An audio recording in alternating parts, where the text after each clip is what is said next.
মুসলিম অধ্যুষিত এলাকায় আপনারা রয়েছেন হিন্দুরা, তারা অনেক বিপদে রয়েছে, মূলত কি বলবেন এই বিষয়ে? আমরা যেখানকার জিনিস সেখানে থাকুক, আমরা কিন্তু এই দেশে ঠিক আছি, মুসলিম হিন্দু আমরা একশো। আমাদেরকে তো তারা কোনো কথা বলছে না, আমাদেরকে তো ওরাই নিয়ে বেঁচিয়ে আছে, নাহলে তো আমাদেরকে কত জায়গা থেকে ছিনতাই করে নিয়ে চলে যাচ্তো।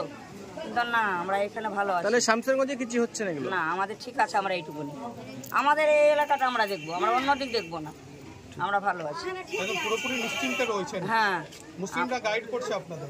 না, আমাদেরকে কিচ্ছু বলে না, আমাদেরকে নিয়ে তো রাত্রে ওরা আসছে দিয়ে বলছে আপনারা কিচ্ছু করবেন না, আপনারা ভয় করবেন না, আমরা আপনাদের জন্য আছি, আমরা আপনাদের জন্য আছি, আপনারা ভয় করবেন না আমাদেরকে দেখে। কিন্তু আমরা কোনো জায়গার লোক আপনাদেরকে আক্রমণ করতে দিব না, আমরা ঠিক আছি। আপনার নাম?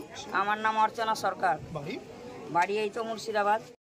কি পরিস্থিতি আপনার এলাকার, আপনার বাড়ির? এটা দেখেনি বাড়ি, নাকি সবাই ভালো হ্যাঁ, না ভাত রান্না ভয় করছি, ওরা বসছে আমার কাছে, জানে বসে ভাত রান্না করছি ভয়ে, সে লেগে ওরা তোর বাড়ি আমরা আছি।